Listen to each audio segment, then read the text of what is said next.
I asked this before, but can you elaborate? If I don't go on dates with a godly man, how will I know my God sent husband? If that makes sense, that makes perfect sense, Kia.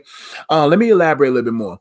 Uh, there's nothing wrong with dating the one God has for you, but it has to be certified by Him and clarified by Him. See, most people they think that if a godly man approaches me, then God sent them. No, there's a lot of good men. You don't want a good man, you want God's man. You see what I'm saying? You don't want a good woman, you want God's woman. Because there's a lot of good men out there. There's a lot of, contrary to popular belief, there's a lot of good men, a lot of good women out there. But just because they're good doesn't mean they're God for you. You know what I'm saying? That don't mean that that's God's person for you. And so sometimes the worst relationships is when you with a good person and they're godly, because God is like, I mean, y'all both respect me, y'all both love me, but y'all wasn't meant for each other.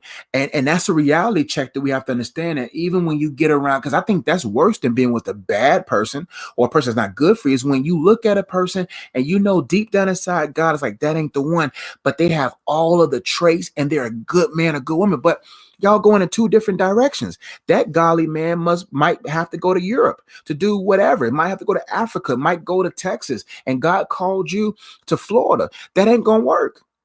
He called you to a global ministry, called him to missionary work. It just ain't going to work. Even though y'all both love God and y'all are content and trust God, it's not going to work. And so, to answer your question specifically, you said, I asked this before, but can you elaborate? If I don't go on dates with a godly man, how to know my God? When you know God, you'll know everything you need to know. Right now, what you should do, my friend, is to get to know God, because the more you deepen your know of Him, the more you'll recognize everything else. And that's what I learned in my life.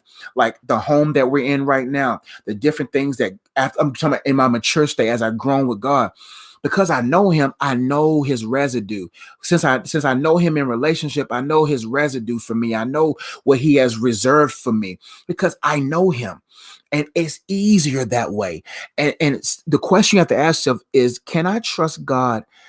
Can I trust God to make this happen? Can I trust God to bring the one to me? Can I trust Him? And when you trust Him, you will rest, like I said. You will say, you know what, God, I trust you with this. I'm not going on dates with anybody because you're going to make it happen. Hindsight being 2020, from my marriage down to when we first met, I can connect the dots of God's handiwork. That is what keeps confirming me as He continues to work on us as a couple. And that's important. You got to see the hand of God, so that will keep your hands at bay, that will keep your heart at ease, and it will keep you on the right path. And so I'm not sitting there saying that dating is bad. I'm saying dating outside the one is bad, because my wife go on dates and we would go on dates because that's important. But at the same time, there are going to be a lot of godly men, a lot of godly women. There are going to be a lot of good men, a lot of good women out there, but that's not God's fit. God has one fit for you that's tailor made for you, so that y'all purposes can be cohesive and coherent and connected for a specific assignment. And it's dangerous to even get with something good when it's not God's best for you. So date the one God has for you, but you have to trust Him. Trust leads to rest, and rest keeps you from ruining things. You see what I'm saying? Trust, when you trust God, you rest. When you rest, you don't stress.